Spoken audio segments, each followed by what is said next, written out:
మన దేశంలో సొమ్ము ఒకటిది, సోకు మరొకటిది. ఇలా ఎందుకంటున్నానని మీరు ప్రశ్నిస్తున్నారు కదా. దానికి సమాధానం చెప్పే ముందు మీకు ఒక చిన్న క్వశ్చన్ నా దగ్గర ఉన్నాయి. మీరు ఈ మెసేజ్లు వింటున్నారా? లైక్ చేస్తున్నారా? షేర్ చేస్తున్నారా? ఈ మూడు మర్చిపోకండి.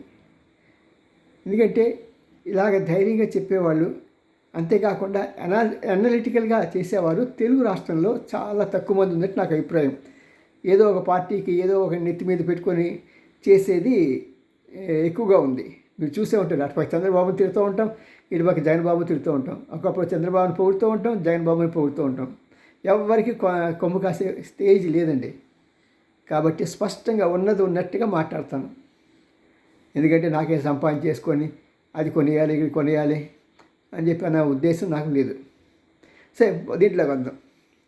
ఇప్పుడు మనం తెలుసుకునేటువంటి ఈ యొక్క ఎమ్మెల్యేలు, ఒక వ్యక్తి ఒక ఎమ్మెల్యేగా గెలిచాడు అనుకోండి, వెరీ గుడ్. ఆ తర్వాత వాళ్ళ పార్టీ అధిష్టానం ప్రకారం ఎంపీగా గెలుస్తాడు, వెరీ గుడ్.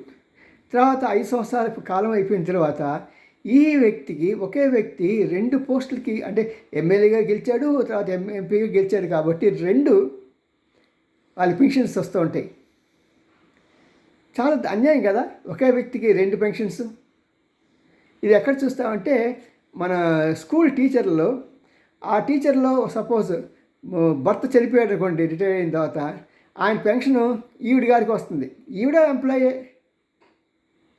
మరి ఇలాంటి అవకతవకలు చాలా ఎక్కువ ఉన్నాయి. దీని మీద కనుక కొంత ఫోకస్ చేస్తే కొన్ని కోట్ల రూపాయలు బయటకు వస్తాయి.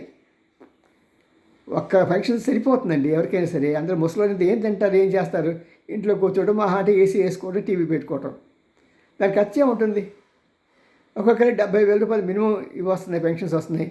భర్త చనిపోతే భార్యకి సరిపోదా అది? ఆవిడ ఎంత తింటుంది?